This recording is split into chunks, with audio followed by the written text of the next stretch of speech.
October 15th, 1943. Velikie Luki, Eastern Front. Unteroffizier Hans Strohmeyer's hands shake as he loads a curved 30-round magazine into the weapon designated Maschinenpistole 43.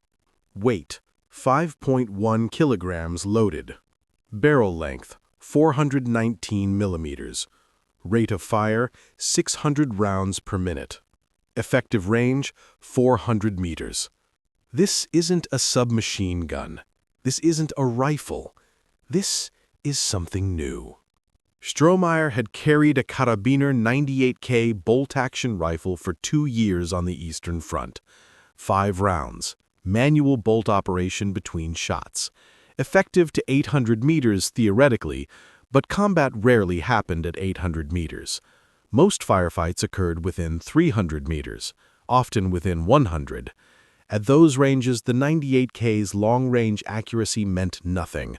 What mattered was volume of fire. The Red Army understood this. Soviet infantry carried PPSH-41 submachine guns, 71-round drum magazines, 900 rounds per minute cyclic rate.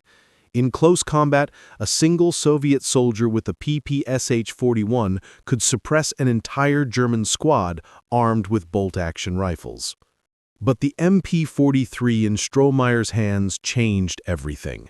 Selective fire, semi-automatic for accuracy, full automatic for suppression. 30 rounds of 7.92 by 33 millimeters Kurz ammunition, shorter than standard rifle cartridges, longer than pistol rounds. An intermediate cartridge offering a rifle-like range with controllable automatic fire. Strohmeyer flips the selector to automatic and squeezes the trigger. 600 rounds per minute. The rifle climbs slightly but remains controllable. He empties the magazine in 3 seconds. 30 rounds downrange. Reload. Another magazine. Another burst. For the first time in military history, an individual infantry soldier could deliver sustained, accurate automatic fire at rifle ranges without a crew-served weapon. The assault rifle had been born. And by war's end, captured examples would reach Moscow, where a young tank mechanic recovering from wounds would examine them carefully.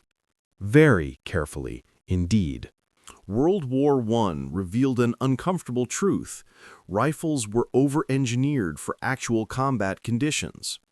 The British Lee Enfield, German Gewehr 98, Russian Mosin Nagant, and American Springfield 1903 all were magnificent weapons designed to engage targets at 800 to 1,000 meters.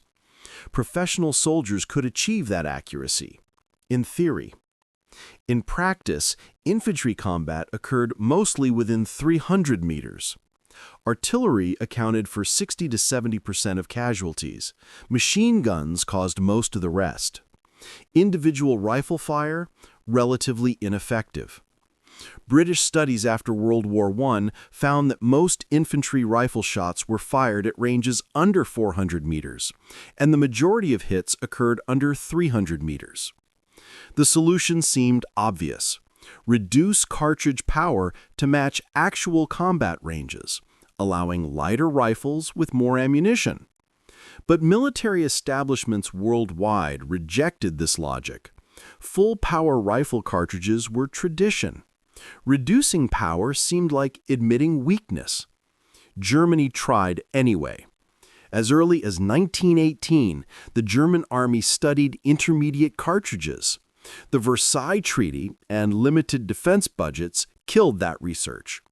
When rearmament began in the 1930s, Germany adopted the Karabiner 98K, a shortened version of the WW1-era Gewehr 98. Traditional, proven, obsolete for modern mechanized warfare. Combat reports from Poland and France in 1939 to 1940 confirmed what WW1 had already shown. Most engagements occurred within 400 meters. Submachine guns were devastating in close combat, but useless beyond 200 meters. Bolt-action rifles were accurate at long range, but too slow firing for modern combat tempo.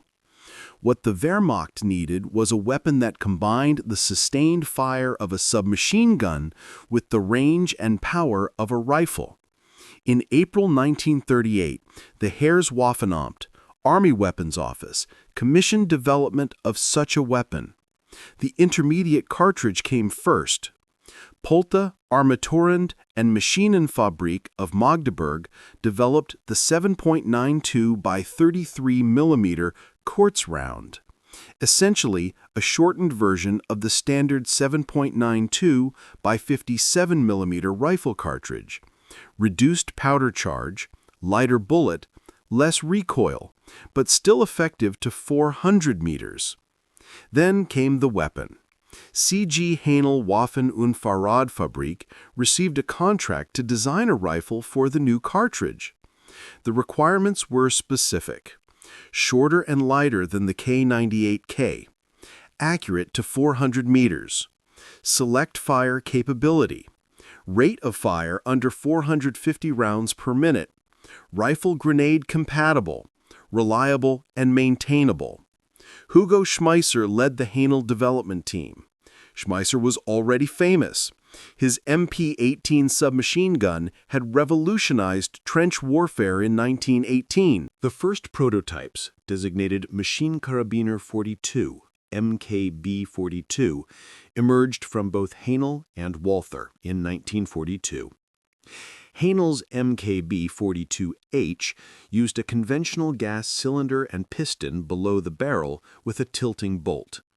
Walther's MKB-42W used an annular gas piston surrounding the barrel with a different locking mechanism. About 8,000 MKB-42H and 4,000 MKB-42W were produced for field trials on the Eastern Front in 1942 to 1943. Frontline reports were enthusiastic. Soldiers loved the weapons. Fire superiority, controllable automatic fire, adequate range, reliable even in Russian mud and snow. But Adolf Hitler hated them. Hitler believed in firepower through heavy weapons, machine guns, artillery, tanks. He dismissed intermediate cartridges as inadequate. When he learned about the MKB-42 trials, he ordered all development stopped immediately. The new ammunition was unacceptable. Germany would continue using full-power 7.92 by 57 mm rifle cartridges. The Army disagreed. Frontline commanders needed these weapons. Soldiers wanted them. So the Army circumvented Hitler's ban through bureaucratic creativity. They renamed the weapon Maschinenpistole 43, MP-43, Machine Pistol 43. Hitler had ordered increased production of machine pistols, submachine guns like the MP-40. By calling the new rifle a machine pistol, the Army could continue development without technically violating Hitler's directive. It was brilliant bureaucratic subterfuge. Production of the MP-43 began in June 1943. The design incorporated improvements over the MKB-42H, closed bolt firing for better accuracy in semi-automatic mode, simplified construction using stamped metal parts, and better ergonomics. The MP-43 was mostly used on the Eastern Front against Soviet forces. By one account, guns saw action as early as April 1942, when 35 of only 50 prototypes were parachuted into the home pocket, where they were instrumental in holding Soviet forces back. By late 1943, thousands of MP-43s were reaching frontline units. Soldiers reported the weapon performed exceptionally. German reports stated, of all infantry weapons, the MP-44 was the only one which always worked unobjectionably in Russia's dirt, cold, and snow dust, had no misfires, and was resistant to stoppages. In April 1944, the weapon was officially redesignated MP-44, acknowledging continued production. Then, Hitler saw one in action. During a demonstration of new weapons for the Führer in spring 1944, Hitler witnessed the MP-44's performance firsthand. Soldiers hit targets at 400 meters with controlled bursts. They suppressed enemy positions with sustained fire. Hitler was reportedly impressed and perhaps finally understood what his generals had been trying to tell him for 2 years. Hitler personally approved renaming the weapon Sturmgewehr 44, Assault Rifle 44. The term Sturmgewehr, storm rifle or assault rifle, was apparently coined by Hitler himself during this demonstration. It described the weapon's tactical role perfectly. Assault troops storming enemy positions with overwhelming automatic firepower. Between June 1943 and April 1945, Germany produced approximately 424,000 StG-44s across 4 plants. 185,000 by C.G. Hanel in Suhl, 104,000 in Erfurt, 80,000 by Steyr Daimler Puch in Steyr, Austria, 55,000 by J.P. Sauer and Sohn in Suhl. 424,000 rifles. That sounds impressive until you realize Germany had ordered 1.5 million and planned for 4 million. The STG arrived too late. By 1943, Germany was losing the war. Strategic bombing disrupted production. Materials were scarce. Skilled workers were drafted or killed. Production never reached planned levels. But 424,000 StG-44s was enough to change infantry combat forever. German units equipped with StG-44s demonstrated overwhelming firepower superiority at squad level. Soviet and American forces, armed with bolt-action rifles and submachine guns, couldn't match it. The Soviets noticed. They noticed very carefully indeed. In July 1943, the Soviet Technical Council of the People's Commissariat for Armament met to consider new foreign weapons firing lower-powered rounds. 2 rounds were studied: the American .30 carbine and the German 7.92 by 33 mm Kurz, captured from MKB-42H rifles undergoing troop trials. The Soviet military establishment had been developing intermediate cartridge concepts since before the war. Fegurov's Aftermath of 1916, often called the world's first assault rifle, had used a Japanese 6.5 mm cartridge specifically because it offered controllable automatic fire. But Soviet development had stalled. Submachine guns dominated Soviet small arms thinking. The PPSH-41 and PPS-43 were cheap, simple, and effective in the close-quarters combat that characterized the Eastern Front. Why develop expensive selective-fire rifles when submachine guns worked? The captured German weapons provided the answer. The MKB-42H and later StG-44 weren't just better submachine guns. They were a completely new weapon category offering capabilities neither rifles nor submachine guns could match. Sustained automatic fire at ranges where submachine guns were ineffective, delivered by individual soldiers without crew-served weapons. The Soviets began developing their own intermediate cartridge, the 7.62 by 39 mm, slightly less powerful than the German 7.92 by 33 mm Kurz, but offering similar ballistics. Development accelerated through 1943 to 1944, even as the Red Army advanced westward, capturing more German weapons, including increasing numbers of StG-44s. By 1945, the Soviets had captured tens of thousands of Sturmgewehrs. Some were provided to weapons designers to study. Technical documentation was seized from German factories. And critically, Hugo Schmeisser himself would soon be working in Izhevsk. Mikhail Timofeyevich Kalashnikov was born November 10, 1919, to a poor peasant family in Kurya, Altai Krai, Siberia. He received only 7 years of education before working on collective farms and later as a railway technician. When war came in 1941, Kalashnikov was drafted as a tank mechanic. On October 13, 1941, during the Battle of Bryansk, Kalashnikov's T-34 tank was hit by German fire. Shell fragments wounded him severely in the left shoulder. He was evacuated to a field hospital, then transferred to a recovery facility where he spent 6 months recuperating.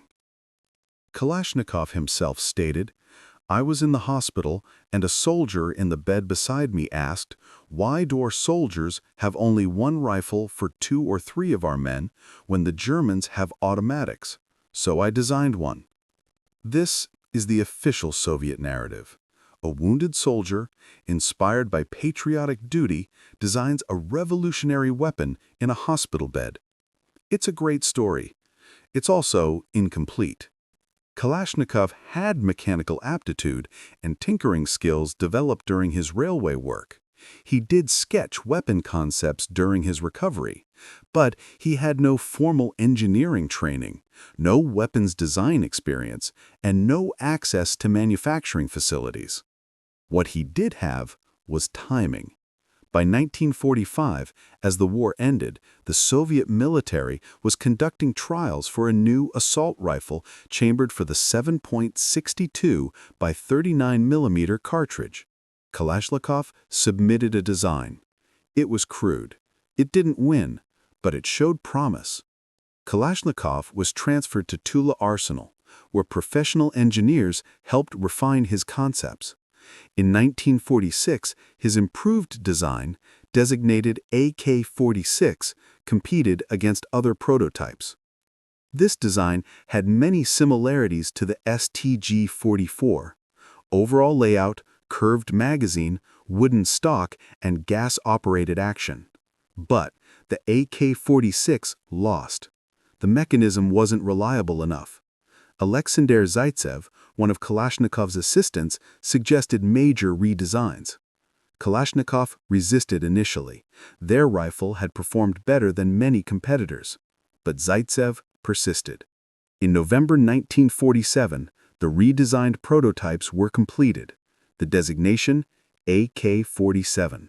On October 22, 1946, the Soviet Union launched Operation Oso-Aviakim, a massive forced relocation of over 2,000 German scientists, engineers, and technicians to the Soviet Union. Among those taken, Hugo Schmeisser. Schmeisser was moved to Izhevsk, the USSR's primary small arms manufacturing center, where he worked until 1952. His family accompanied him. He was not a prisoner, technically, but he wasn't free to leave. His knowledge of small arms design made him an invaluable resource. The extent to which Schmeisser influenced AK-47 development remains controversial. Kalashnikov always insisted he received no help from German engineers. Soviet propaganda demanded that the AK-47 be portrayed as entirely Soviet innovation, designed by a peasant soldier, proving socialist superiority. The truth is more nuanced. Mechanically, the SG-44 and the AK-47 are very different. The SG-44 uses a tilting bolt. The AK-47 uses a rotating bolt derived from the M1 Garand. The trigger mechanisms differ. The safety systems differ. Disassembly procedures differ. Internally, they share few components. But if we look at the change between the AK-46 prototype and the production AK-47, we see significant improvements that strongly resemble SG-44 features. The early AK-46 had a separate gas piston. The production AK-47 used a piston integral to the bolt carrier, exactly like the SG-44. The gas tube changed from smooth to ribbed for better strength-to-weight ratio, exactly like the SG-44. The trunnion design changed to pressed and pinned barrel nested inside stamped receiver, very similar to the SG-44 approach. These weren't copies. They were solutions to common manufacturing problems, solutions German engineers at Izhevsk knew well because they'd solved them years earlier for the SG-44. Did Schmeisser directly help Kalashnikov? Probably not. Did German expertise in stamped steel receiver manufacturing influence Soviet production methods? Almost certainly. Was Kalashnikov aware of SG-44 design principles? Definitely. Captured examples were available for study. The AK-47 is best described as a hybrid of previous rifle technology innovations. Kalashnikov combined the rotating bolt of the M1 Garand, the intermediate cartridge concept of the SG-44, Soviet emphasis on simplicity and reliability, and manufacturing lessons learned from both German and American designs. The result was a weapon that exceeded all of them. The Soviet Army officially adopted the AK-47 in 1949. Initial production used milled receivers, expensive and time-consuming to manufacture. In 1959, the AKM, modernized Kalashnikov, introduced stamped receivers, dramatically reducing production costs and time. The AK platform became the most produced firearm in human history. As of 2004, of the estimated 500 million firearms worldwide, approximately 100 million belong to the Kalashnikov family, 3/4 of which are AK-47s. 100 million, from a design influenced by a weapon that produced only 424,000 examples. The SG-44's legacy isn't in its production numbers. It's in the concept it pioneered: intermediate cartridge, selective fire, individual soldier firepower. Every modern assault rifle, AK-47, M16, FAL, G3, AUG, FAMAS, SA-80, descends conceptually from the SG-44. In 2017, a statue of Mikhail Kalashnikov was unveiled in Moscow. The base featured relief sculptures showing details of the AK-47. Embarrassingly, one relief accidentally showed an SG-44 instead of an AK-47. The sculptor had confused the two weapons because externally they look very similar. Officials quickly removed the SG-44 relief with an angle grinder, but the mistake was revealing. Even 70 years later, the visual similarity between the SG-44 and AK-47 remains obvious to anyone who looks carefully. Let's be precise about what the StG-44 contributed to the AK-47. What was not copied? Bolt design, tilting versus rotating, trigger mechanism, safety system, gas system details, manufacturing tolerances, assembly and disassembly procedure. What was influenced? Overall layout and ergonomics, intermediate cartridge concept, 7.62 by 39 millimeters, influenced by 7.92 by 33 millimeters Kurz. Curved magazine design, gas-operated selective fire principle, stamped steel receiver manufacturing approach, integral gas piston to bolt carrier. Kalashnikov himself said in 2009, on his 90th birthday, that he might have been helped by Hugo Schmeisser and his team. He never elaborated. Schmeisser died in 1953 and never spoke publicly about his time in Russia. The controversy will never be fully resolved because the evidence is incomplete and the political motivations for both concealing and exaggerating German influence are enormous. What we can say definitively: 1. The StG-44 pioneered the assault rifle concept. 2. captured StG-44s and technical documentation were available to Soviet designers. 3. Hugo Schmeisser worked in Izhevsk from 1946 to 1952. 4. AK-47 underwent major redesign in late 1946. 5. Production AK-47s incorporated manufacturing techniques similar to StG-44 methods. 6. The AK-47 is mechanically different enough that calling it a copy is inaccurate. The truth: Kalashnikov designed an excellent weapon, incorporating the best ideas from multiple sources, including German innovations he had access to through captured weapons and potentially through indirect knowledge transfer from German engineers working in Soviet facilities. That's not plagiarism. That's engineering. The StG-44 was revolutionary not because it was the best weapon. It wasn't. It was expensive, mechanically complex, and produced in insufficient numbers. What made it revolutionary was that it created an entirely new weapon category. Before the StG-44, soldiers carried either rifles, accurate, slow-firing, long-range, or submachine guns, inaccurate, high-firing, short-range. There was no middle ground. After the StG-44, assault rifles dominated infantry combat. Intermediate cartridges, selective fire, individual soldier firepower at rifle ranges without crew-served weapons. The concept spread globally. Soviet Union, AK-47, 1947. Belgium, FN-FAL, 1953. United States, M14, 1957, M16, 1964, Germany, G3, 1959, Britain, L85, 1985, China, Type 56, AK variant, QBZ-95, 1995.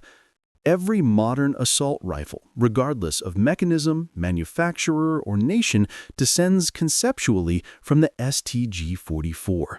The intermediate cartridge, the selective fire, the combination of rifle range and submachine gun volume of fire. Hugo Schmeisser's team at Hanel invented that combination in 1942. Only 424,000 StG-44s were built, but those 424,000 rifles changed infantry combat forever. They inspired the AK-47, which became the most produced firearm in history. They defined the assault rifle category that dominates military small arms today. They demonstrated that individual soldiers could deliver sustained, accurate automatic fire without crew-served weapons. The German StG-44 changed warfare in 1943. The Soviets took inspiration and perhaps some technical details to create the AK-47. And between them, they defined how infantry soldiers would fight for the next 80 years and counting. That's not copying, that's evolution. And in engineering, evolution means taking the best ideas from wherever you find them and making them better.